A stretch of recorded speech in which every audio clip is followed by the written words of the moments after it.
오순절 성령 강림이라는 제목으로 하나님의 말씀을 나누겠습니다. 제가 어릴 때만 해도요, 오늘 읽은 이 오순절 성령 강림에 대한 이 본문 설교를 참 많이 들었었습니다. 예전 우리 어른 목사님들이 이 본문을 참 좋아하셨던 것 같아요. 특히나 기도원에 좀 다녀본 사람들이라면 이 본문은 거의 외울 정도로 많이 접하셨을 겁니다. 저도 기도원파였어 가지고 이 말씀을 읽을 때마다 참 많은 도전을 받았습니다. 그리고 이 말씀을 붙들고 목이 터져라 부르짖었던 시간이 얼마나 많았는지 모릅니다. 당시 설교하셨던 분들의 일반적인 레파토리를 보면 주로 이렇습니다. 성령이 임하시면 권능을 받는다고 했잖아요. 120 제자들이 드디어 성령을 받았습니다. 그것도 그냥 성령 받았다는 느낌이 있었던 게 아니라 불의 혀처럼 갈라지는 것들이 각 사람에게 임하는 것을 눈으로 목격했습니다. 이 권능은 불의 혀였기 때문에 불의 권능입니다. 이 권능을 받고 성도들은 능치 못할 일이 없게 되었습니다. 그리고 그 권능의 증거가 방언이죠. 사람마다 방언을 하는데 이제 기도하는 수준이 확 달라진 겁니다. 성도들은 그야말로 기도로 불을 토했습니다.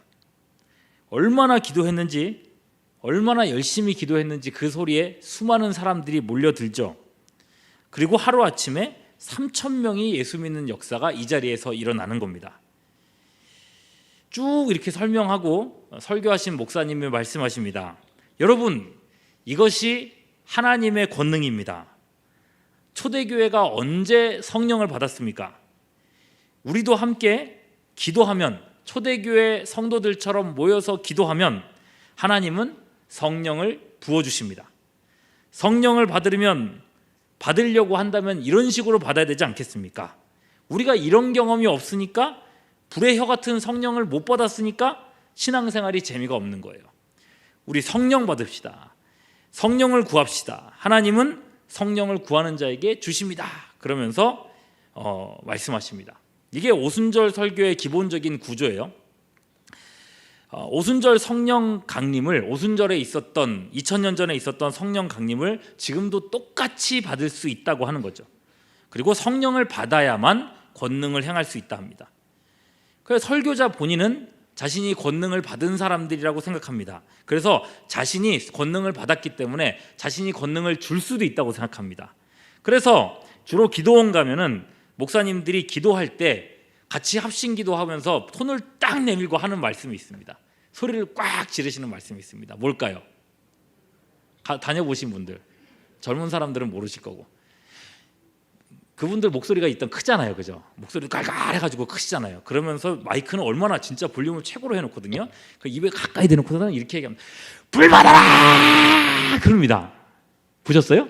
예, 진짜 귀청이 떨어지도록 불 받아라! 라고 정말 손에서 불덩어리가 나오는 것처럼 그렇게 액션을 취하면서 불 받아라! 소리를 지릅니다. 예. 앞서 말씀드렸었죠. 제가 기도원파였습니다. 학생 때부터 중학교 3학년, 고등학교 때까지 학생 때부터 새벽 기도와 수요 예배와 금요 기도회를 거의 빠진 적이 없습니다. 특히나 금요 기도회는 저녁에 한 8시쯤 시작하면 새벽 1시까지 정말 목이 터져라 기도를 했고요. 기도회가 끝난 후에도 이 교회 이 앞자리에 눕고 앉으면서 거의 밤새워서 기도하는 시간들이 참 많았습니다. 여기서 더 중요한 거는요, 제가 목요일이 되면은 꼭 기도원을 갔었거든요. 기도원을 갔었는데 마산에 있는 되게 유명한 기도원이었는데, 거기에 가면은 집회를 합니다. 저녁 8시 30분부터 시작하면은 2타임 돌아가는데요, 8시 30분부터 찬양 1시간 동안 하고 설교를 1시간 동안 하시고, 그리고 12시까지 통성 기도를 합니다. 예, 막 불을 치면서 기도를 해요. 그리고 그게 끝이 아니에요. 12시 되면은 잠시 쉬었다가 한 10분, 20분 쉬고 간식 좀 먹었다가 다시 1시간 동안 찬양하고 또 1시간 동안 설교 듣고 새벽 3시, 4시까지 또 기도를 합니다. 얼마나 뜨겁게 기도했는지 모릅니다. 지치지도 않아요. 그때는 기도하면 더 힘이 더 많이 났던 것 같아요. 그 안에 있는 제가 얼마나 열정이 있었냐면요, 그 안에 수백 명의 사람들이 함께 기도를 하는데 제 목소리가 제일 크게 들리게 하려고 정말 주야 할 때 진짜 온 힘을 다해가지고 부르짖었던 기억이 납니다. 그때 목이 막 튀었었는데 지금은 좀 그 생활을 정말 수년 동안 했습니다. 수년 동안. 여러분, 그 많은 기도 생활 속에서, 그 기도의 시간 속에서 제 첫 번째 기도 제목이 뭐였냐면요, 성령의 불이었습니다. 항상 목사님들이 오순절 성령의 불을 얘기하셨기 때문에 저는 그걸 사모했습니다. 그걸 받고 싶었습니다. 초대교회에 내렸던 그 불을 나한테도 좀 달라고 얼마나 기도했는지 모릅니다. 이 기도 제목에서 기도할 때 제일 많이 나왔던 멘트가 불이에요. 불 이랬었어요. 제가 원한 건요, 기도했더니 마음이 편해지더라, 기도했더니 기분이 좋아지더라, 기도했더니 용기가 나더라, 뭐 힘이 생기더라, 이런 체험 같은 게 아니었습니다. 이런 어설픈 것들이 아니었어요. 진짜 불덩어리를 달라고 기도했어요. 진짜 불덩어리가 머리 위에 떨어지는 걸 보고 싶었어요. 그걸 체험하고 싶었어요. 그래서요, 제가 지금은 되게 성령 안에서 되게 유해졌는데 그땐 성격이 좀 그랬나 봐요. 이게 아니면 안 되는 거예요. 그러다 보니 여러분, 지금은 제가 이렇게 불 받아라 하는 얘기를 내가 편하게 하지만은 그땐 그게 보통 그게 아니었어요. 목사님들이 앞에서 강단에서 불 받아라 하시면요, 저는 진짜 제일 막 일어서 가지고 손을 들고 아멘 했었어요. 정말 손을 부들부들 떨면서 아멘을 했었어요. 제발 불 달라고. 그 마음이 그때를 생각하면은 야, 내 인생에 그렇게 열정이 있을 때가 있었나 싶을 정도예요. 근데 여러분, 그거 아십니까? 초대교회 성도들은요, 예수님께서 승천하시고 단 일주일 만에 그 불덩어리를 받았다는 겁니다. 근데 저는요, 틀림없이 그분들보다 기도를 짧게 하지 않았어요. 훨씬 더 길게 했어요. 그리고 열정이 부족한 것도 아니었어요. 정말 거기에서 치는 북소리, 드럼 소리보다 크게 제가 소리를 질렀으니까 열정이 부족하지 않았다고 생각해요. 그리고 정말 순수한 마음이었어요. 이 성령 받아가지고 내가 뭐 해보겠다는 생각이 없었어요. 정말 성령 받고 싶었어요. 그런데도 여러분, 일주일치 기도했던 그분들보다 제가 못한 게 없는 것 같은데 저는 결국 이 불덩어리를 경험한 적이 없어요. 그렇게 치면 여러분, 하나님 너무 하시는 거 아닌가 생각이 드는 거예요. 누구는 일주일만 기도해도 성령 받고, 누구는 그렇게 기도해도 못 받고. 놀라운 건요, 저만 그런 게 아니더라고요. 기도원에 수백 명 사람들이 함께 그렇게 기도를 했는데, 그렇게 오랫동안 같이 기도한 동지들이 있는데 실제로 그런 불을 받은 사람이 없었습니다. 물론 개인적으로 이렇게 신비 체험을 하신 분들이야 있었지만은, 근데 그거는 뭐 개인적인 일이고요. 검증할 수 있는 것도 아니기도 하고, 초대교회 때처럼 그 자리에 있었던 모든 사람들이 한꺼번에 불을 받는, 그래서 정말 검증 가능한 그런 역사를 본 적이 없다는 거예요. 그죠? 뭐 어디 아프리카 선교지에, 또 남미 선교지에 뭐 불 받은 역사가 있었더라 하는 뭐 소위 카더라 통신 같은 거 있잖아요. 그런 것만 있었지 실제로 그런 걸 받은 사람을 본 적이 없었어요. 이 뭔가 잘못된 게 틀림없는 겁니다. 과연 이 오순절 성령 강림은 오늘날 우리도 받게 하려고 기록한 게 맞는가? 이런 궁금증이 드는 거예요. 한때 기도원 생활 열심히 하셨던 분들은 어떻게 생각하십니까? 짧은 시간이지만은요, 이 부분을 함께 이 말씀을 통해서 점검해 보려고 합니다. 그리고 제가 지금부터 말씀드리는 부분은 제 개인의 연구의 결과물이 아닙니다. 물론 개인적으로 연구를 했어요. 그러나 이 결과물은 제 개인 것이 아니라 우리 개혁주의 교단이 견지하는 공식적인 교리를 토대로 합니다. 결론부터 말씀드리자면, 여러분, 오순절 성령 강림 불덩어리는 역사에서 반복되는 모델이 아닙니다. 단회적인 사건입니다. 다시는 똑같은 일이 일어나지 않습니다. 예수님의 탄생, 죽으심, 부활, 승천, 여러분, 이 사건들이 반복됩니까? 안 됩니까? 안 되잖아요. 그죠? 오순절 성령 강림도 같은 맥락에 있는 겁니다. 성령 강림은 승천 다음에 나오는 구속사역의 연장이고 또한 완성입니다. 그럼 생각해 보십시오. 구속사역은요, 삼위 하나님 모두의 사역입니다. 우리를 구원하시기 위한 하나님의 사역, 일이죠. 동시에 삼위가 각각 고유의 역할을 감당하십니다. 먼저 성부 하나님은 아들을 예비하사 세상에 보내주셨죠. 그리고 성자 예수님은 십자가로 죄사하시고 부활하사 죽음을 이기셨습니다. 그리고 이제 성령 하나님, 이 부분이 중요해요. 성령 하나님은 예수님께서 2000년 전에 이뤄 놓으신 이 죄사함의 은총을 성도 개개인에게 적용하는 일을 하십니다. 이걸 성경에서는요, 도장 찍는다, 인친다라고 얘기해요. 인친다. 다른 말로는 성령 세례라고 해요. 성령 세례. 성령께서 예수님의 구원을 오늘날 우리들에게, 개개인들에게 적용시켜 주는 거예요. 그래서 실제로 구원을 받게 만들어 주시는 그 역할을 성령이 하시는 거예요. 그래서 여러분, 성령이 아니면 예수님이 이루어 놓으신 구원이 우리와 아무 상관이 없게 되는 겁니다. 성령이 계시기 때문에 우리가 구원을 받는 거예요. 오순절 성령 강림은요, 구원 사역의 완성을 선언하는 선언의 사건이에요. 성령 강림은 구원의 새 시대가 열렸다는 선언이라는 겁니다. 선언이라고 하는 건요, 열렸습니다, 땅 하고 한 번 말하면, 한 번 선포하면 끝입니다. 그걸로 족합니다. 그러니까 우리는 사도행전 2장의 이 선언을 보면서 동일하신 성령님이 지난 2000년이 지난 오늘날에도 우리와 함께 계심을 확신할 수 있게 되는 겁니다. 또 받고 또 받는 게 아니라 그때의 성령이 지금도 우리와 함께 계시다고 우리가 믿는 거죠. 그걸 이제 오늘 말씀을 통해서 살펴봅니다. 세 가지로 살펴보겠습니다. 자, 성령 강림이 단회성이라고 말하는 이유, 한 번밖에 없다고 말하는 이유, 그 첫 번째는요, 성령 받은 사람의 숫자를 보면 알 수 있습니다. 자, 지난번 설교 때 다뤘죠? 오늘 본문 바로 앞에서는요, 자살에 죽은 가룟 유다를 대신해서 누구를 뽑았어요? 성경 바로 앞에 구절 보면 딱 나옵니다. 네, 누구를 뽑았을까요?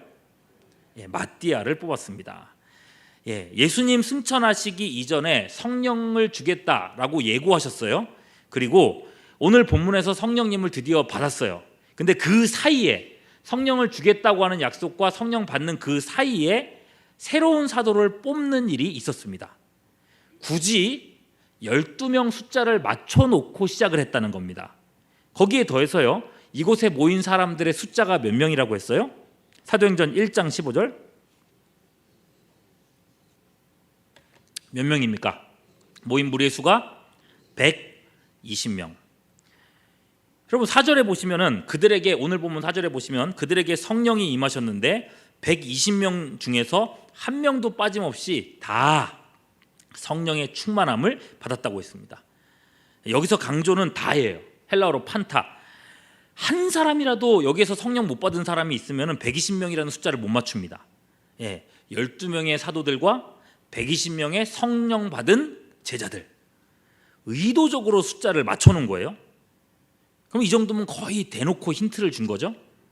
이들은 지금부터 시작되는 모든 시대와 모든 나라, 신약의 언약 백성 전체를 대표하는 그런 사람들입니다. 대표자들입니다. 여러분, 성경에 보면 대표 원리가 참 많이 나오거든요. 예를 들어서 아담과 하와 두 사람이 범죄를 했는데 그에 속한, 아담과 하와에게 속한 모든 그 자손들은 원죄를 가지고 태어납니다. 후손들이 그 죄를 물려받아 가지고 그렇게 죄가 있는 게 아니에요. 두 사람은 모든 후손들의 언약적 대표자들입니다. 그래서 그들이 언약을 어기고 범죄하는 순간 오고 오는 모든 인류는 같은 죄책을 가지게 되는 것입니다. 예수 믿고 구원받는 것도 똑같은 원리입니다. 고린도전서 15장 21절 같이 한번 읽어보겠습니다. 시작. 아담 안에서 모든 사람이 죽은 것 같이 그리스도 안에서 모든 사람이 삶을 얻으리라. 여러분, 예수 믿는 사람들은 예수 안에서 구원을 받는 것입니다. 이게 말하자면요, 예수님 안에 속해 있는 권속들이라고 표현할 수 있겠어요. 그래서 제가 축도할 때 주의 모든 권속들에게라고 하는 표현을 참 좋아합니다. 이런 걸 여러분 대표자의 원리라고 합니다. 대표자의 원리. 열두 사도, 120문도는 언약 백성, 신약 시대 우리까지 포함하는 전체의 대표로서 성령을 받은 겁니다. 예. 그들이 받은 성령은 우리가 지금 우리 안에 모시고 있는 성령과 동일한 성령입니다. 우리가 굳이 그들 같은 똑같은 성령 체험을 하지 않더라도 동일한 성령의 은혜가 우리 안에도 거하고 있습니다. 우리에게 반복될 필요가 없다는 거예요. 예, 첫 번째 거 이해되셨죠? 120과 20. 자, 두 번째 볼게요. 성령 강림이 단회적이어야 하는 두 번째 이유. 이건 성령 임재에 대한 표현을 보면 알 수 있습니다. 2절 보시면 성령님이 하늘로부터 내려오셨어요. 그래서 우리가 성령 뭐라고 불러요? 성령 강림이라고 부릅니다. 그런데 이 본문의 강조점을 보면요, 성령의 임재에 있지 않습니다. 2절 후반절 보시면 하늘에서 내려오신 성령님이 그들이 앉은 온 집에 어떻게 돼 있다고 그랬어요? 가득했다라고 그랬어요. 이 표현을 잘 보세요. 가득했다. 그죠? 그리고 4절 보시면 그들이 다 성령에 어떻게 됐다고요? 충만함을 받았다 그랬어요. 성령이 가득했다. 성령이 충만함. 여러분, 이런 표현들을 봤을 때 우리들한테는 별다른 감흥이 없을지 몰라도 당시 유대인들은요, 이 말의 의도를 금세 알아챘습니다. 퍼뜩 한 가지가 떠올랐습니다. 여러분은 이 가득했다와 충만함을 보고 무엇이 생각나십니까?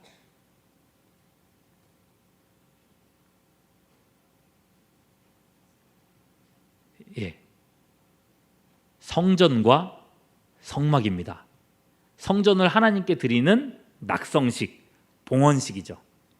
과거에 광야 이스라엘 백성들이 성막을 짓고 성막 봉헌식을 할 때 이런 기록이 있습니다. 출애굽기 40장 34절 같이 읽습니다. 시작.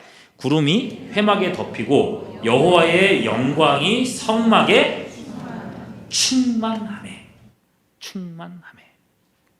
영광이 충만했다 그러죠.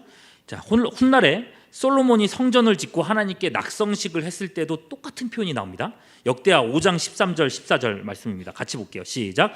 나팔 부는 자와 노래하는 자들이 일제히 소리를 내어 여호와를 찬송하며 감사하는데, 나팔 불고 재금치고 모든 악기를 울리며 소리를 높여 여호와를 찬송하여 이르되 선하시도다, 그의 자비하심이 영원히 있도다 하매, 그때에 여호와의 전에 구름이 가득한지라. 14절. 제사장들이 그 구름으로 말미암아 능히 서서 섬기지 못하였으니 이는 여호와의 영광이 하나님의 전에 가득함이더라. 역대하 7장 1절 2절입니다. 계속 봅니다. 시작. 솔로몬이 기도를 마침에 불이 하늘에서부터 내려와서 그 번제물과 제물들을 사르고 여호와의 영광이 그 성전에 가득하니, 여호와의 영광이 여호와의 전에 가득함으로 제사장들이 여호와의 전으로 능히 들어가지 못하여.